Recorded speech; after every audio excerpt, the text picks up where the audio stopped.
결론은 다 간접적으로든 직접적으로든 크립토 시장 세력이라고 볼 수 있는 3대 운용사들이 굉장히 밀접하게 연관이 돼서 움직이고 있다는 사실이 중요합니다. 네, 여러분 반갑습니다. 비트캐쳐입니다. 지지부진했던 비트코인이 6월달 들어서 조금씩 꿈틀거리면서 살아나려는 움직임을 보여주고 있고, 수면 아래에서는 엄청난 에너지들과 본질이 강화되고 있음을 여러 소식들과 함께 데이터들이 증명을 하고 있다. 지금 위스콘신주의 연기금 계획에서 비트코인에 대해 더 많이 투자할 가능성이 있다라고 얘기하면서 위스콘신주의 투자위원회가 초기 투자는 대중의 반응을 테스트하기 위한 발끝에 불과하고 이제 시험 단계에 불과하다. 앞으로는 훨씬 더 많은 비중을 크립토, 비트코인 관련 ETF로 얼로케이션하면서 배분할 것이라는 굉장히 의미 있는 발언을 해줬습니다. 우리가 단순히 기관 투자자들보다 훨씬 더 상위 개념, 연기금이나 국부 펀드의 자금이 비트코인으로 배분되는 것이 가장 큰 수요와 엄청난 천문학적인 돈이 들어올 수 있는 창구가 열리는 건데, 그런 움직임들이 수면 아래에서는 스물스물 진행이 되고 있다라는 사실, 그리고 이번 13F 보고서를 통해서 블랙록의 현물 ETF와 그레이스케일의 현물 ETF를 보유하고 매입했다라고 당당하게 밝혔다. 이런 주들이 점차 많아지게 된다라고 하면, 안 그래도 지금 비트코인 없어서 못 사는 마당에 더 큰 수요가 들어올 수 있고, 세일러는 이 기사를 인용하면서 재정적으로 건전한 연기금은 비트코인의 가치를 인정한다. 비트코인의 가치를 이 똑똑한 사람들은 이미 눈치를 채고 있다라고 얘기하면서 또 굉장히 크립토 시장에 불리시한 발언을 해줬습니다. 그리고 또 여러분들도 아셔야 되는 사실, 국내의 국민연금도 굉장히 투자를 잘 하고 있었습니다. 비트코인 간접 투자 상품이라고 불리는 코인베이스 사서 국민연금도 600억 원을 벌여들였습니다. 많은 사람들이 비트코인 안 믿는다, 사기다, 쓰레기다, 코인 안 하신다고 하시는 어르신들조차도 국민연금 내시는 분들은 결국에 코인베이스 간접적으로 투자한 거나 마찬가지다. 그러니까 코인 시장을 응원하셔야지 여러분들이 내신 세금으로 투자하는 국민연금도 이런 식으로 크립토 관련 주식 똑똑하게 매수해서 큰 돈을 벌어들인다라는 거. 점점 더 시대가 변하고 있고, 이 비트코인이라는 현상에 대해서 똑똑하신 분들, 높으신 분들은 하나 둘씩 깨우쳐 가고 있습니다. 그리고 3대 운용사라고 불리는 스테이트 스트리트가 가상자산 커스터디 서비스 제공을 계획하고 있다. 이런 엄청난 메가톤급 소식이 들렸습니다.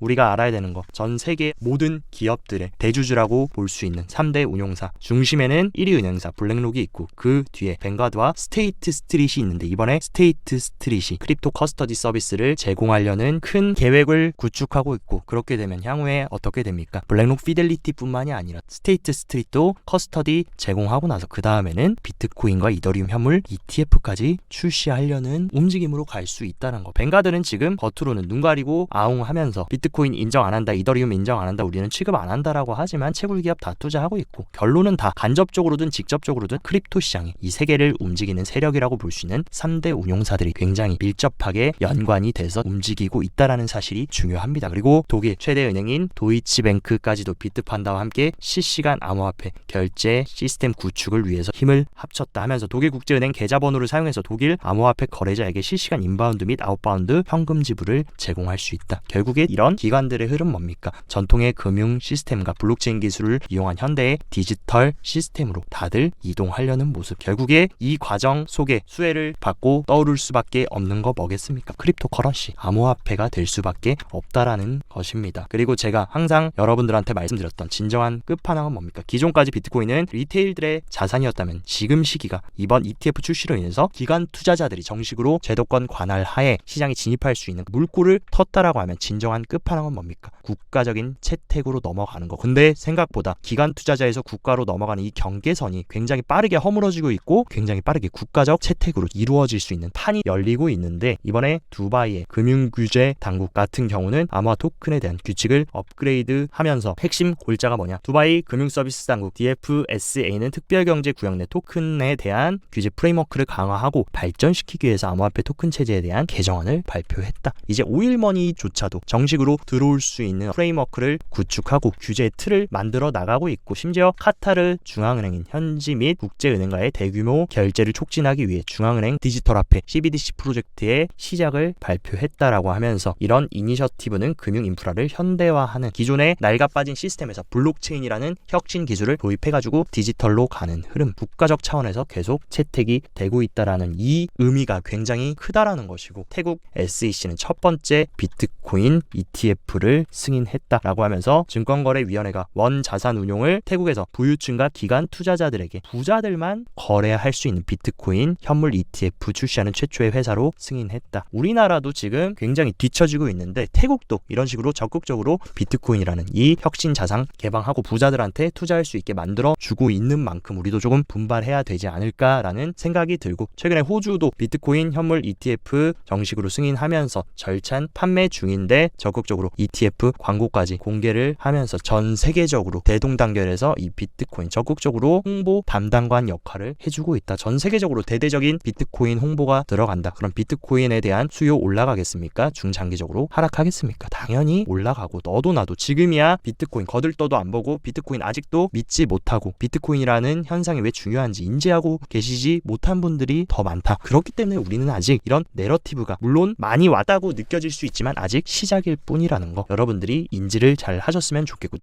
또 굉장히 역사적인 소식이 들렸다. 300년 된 바이올린을 토크나 RWA 한 사건이 이번에 벌어졌습니다. 갤럭시 디지털이 RWA와 암호화폐 대출을 결합한 이런 서비스를 구축함과 동시에 300년 된 바이올린을 토크나했고, 그 다음에 토크나 할 거 뭡니까? 정말 큰 시장, 바로 주택시장과 부동산 시장까지 토크나 시스템으로 연결하려는, 이것을 지금 하려고 하는 게 누굽니까? 전 세계 1위 자산운용사 블랙록의 레리 핑크가 모든 주식, 채권, 모든 파이낸셜 에셋을 다 토크나 하겠다라고 적극적으로 추진을 하고 있고, 그리고 그 토크나 시스템에는 어떤 네트워크가 중요합니까? 바로 크립토 시장의 둘째 형님인 이더리움이 중요할 수밖에 없다라는 사실. 그리고 실제로 RWA 시장의 핵심 프로토콜 다 무슨 네트워크 쓰고 있습니까? 대다수가 이더리움 네트워크 사용하고 있고, 토크나 펀드 같은 경우도 모두가 다 이더리움 네트워크를 사용한다. 그리고 전 세계가 이제 기존의 전통 시스템에서 모든 실물 자산들 디지털로 옮기는 토크나 작업을 진행할 때 이더리움은 핵심적으로 떠오를 수밖에 없다라는 거. 그리고 이미 달러를 토크나한 스테이블 코인 시장에서도 어떤 네트워크가 주를 이루고 있습니까? 테더, USDC, 다이, USDE 할 것 없이 전부 다 네트워크는 이더리움은 필수적으로 가져가는 모습. 많은 분들이 이번 시장에는 비트코인만 독주할 것이고 알트코인들은 다 없어지고 사라지고 망할 거다라고 말씀하시는데, 비트코인과 이더리움은 한 몸이고 둘은 이번 사이클도 지난 사이클과 다를 것 없이 같이 갈 수밖에 없다. 비트코인이 먼저 가고 이더리움이 이제 후발주자로 따라가냐, 조금 빨리 가냐 늦게 가냐의 차이지 결국 비트코인도 이더리움도 이번 시장에 같이 갈 수밖에 없다라는 거. 실제로 최근 4주 연속으로 기관들 펀드 자금이 비트코인 크립토 시장으로 유입되면서 확실히 4월과는 지금 다른 흐름을 5월 말부터 보여주고 있고, 또 우리가 의미 있게 봐야 되는 거, 비트코인으로도 기관들의 자금이 많이 들어왔지만 이더리움 현물 ETF 승인 이후에 이더리움에 대한 유입도 비트코인 만만치 않게 굉장히 의미 있게 들어오고 있다. 그렇기 때문에 우리는 이번 사이클에서 이더리움도 계속 추적하고 트래킹해서 주목해서 가야 된다라고 말씀드리고, 최근에 현물 ETF 승인 이후에 이더 BTC 차트 같은 경우는 비트코인 대비 이더의 강세를 보여주는 차트인데, 이런 식으로 엄청나게 강한 거래량을 동반해서 상승이 나온 이후에 계속해서 돌파하지 못했던 마의 구간이었던 이 하락 트렌드 라인을 확실하게 돌파하고 지금 리테스트까지 잘 맞춰준 상황입니다. 이 구간 훼손하지 않고 리테스트 이더 BTC가 잘 지켜준다라고 하면 이더리움을 필두로 알트코인도 충분히 강세 흐름을 보여줄 수 있는 판이 열렸다라고 보고 있고, 앱토스 같은 경우도 열일하고 있다고 최근에 여러 번 말씀드렸는데, 앱토스의 CEO 모 샤이크 같은 경우에 CFTC에서 상품선물위원회에서 디지털자산 소위원회에 정식으로 임명됐다. 그리고 여기에 지금 CFTC 소위원회에 어떤 기관들이 구성원으로 참여하고 있냐, 블랙록과 폴리곤 랩스, 유니스와 BNI, 멜론 등이 지금 임원으로 소위원회에 참여를 하고 있다. 결국에 가상자산은 SEC 관할이 아니라 CFTC 관할로 넘어와서 상품으로 인정받는 시발점이 될 수 있다는 것을 힌트를 주고 있습니다.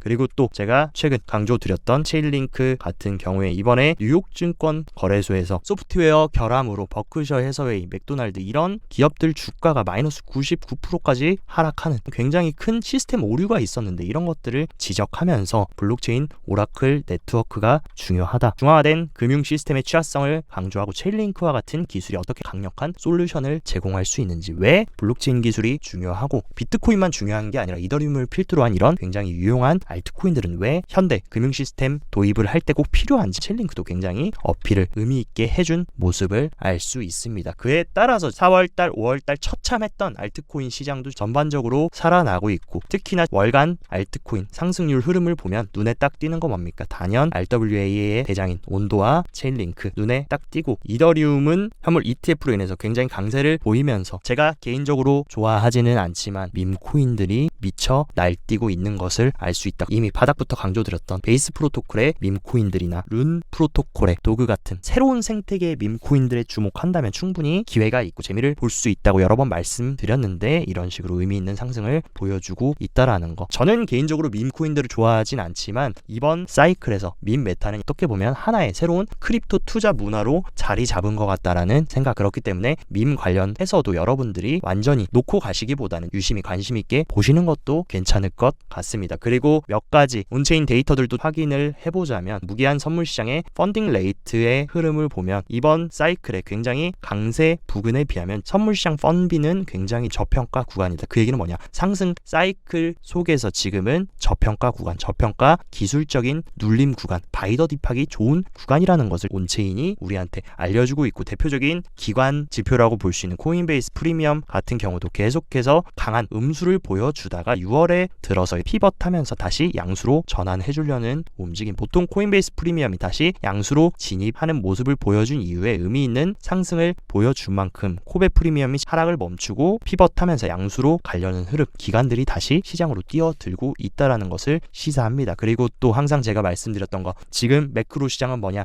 배드 이스 굿, 안 좋은 게 좋은 거다. 근데 미국의 제조업이 2달째 위축세를 보여주고 지금 물가 압력도 둔화되는 굉장히 긍정적인 움직임을 보여주고 있다. 그러면 뭡니까? 예정대로 9월에 금리 인하할 수 있다라는 기대감 굉장히 커질 수 있고, 어제 발표됐던 ISM PMI 같은 경우는 모두가 예측치를 크게 하회를 하면서 경기가 위축 국면이다. ISM 같은 경우는 경기 선행 지표라고 불리고 월 초에 발표되는 향후의 경기 흐름을 좀 예측해 볼 수 있는 그런 지표인데, 그런 지표가 이런 식으로 예측치를 크게 하회했다라는 거, 경기가 위축되고 있음을 시사한다. 그리고 오늘 11시에 발표될 미국 졸츠 부인이직 보고서 같은 경우도 예측치가 이전 수치를 하회한 예측치가 나왔고, 만약에 고용 지표까지 안 좋게 나온다라고 하면은 경기 흐름도 안 좋고 고용 시장도 안 좋다. 배드 이즈 굿, 나쁜 게 좋은 거기 때문에 금리 인하 시기 앞당겨질 수 있다라는 내러티브로 시장의 상승에 어떻게 보면 연료가 될 수 있다라는 거. 그리고 또 미국 은행들 상황이 지금 말이 아닙니다. 미국의 은행 시스템 같은 경우는 FDIC가 63개의 대출 기관이 5,170억 달러의 미실현 손실로 인해 파산 위기에 처해져 있다. 미국 은행들 지금 채권 금리 계속 올라가니까 채권 금리와 채권 가격은 반대로 움직인다. 거의 대부분의 미국 은행들 다 미국채 들고 있는데 미국채 가격 폭락하니까 어떻게 됩니까? 지금 파산 위기, 또 뱅크런 위기 터지려고 한다. 그러면 뭐 합니까? 작년에도 실리콘밸리 은행 파산하니까 줄줄이 무너질까봐 연준에서 또 216조 원 사상 최대의 유동성 지원하면서 뱅크런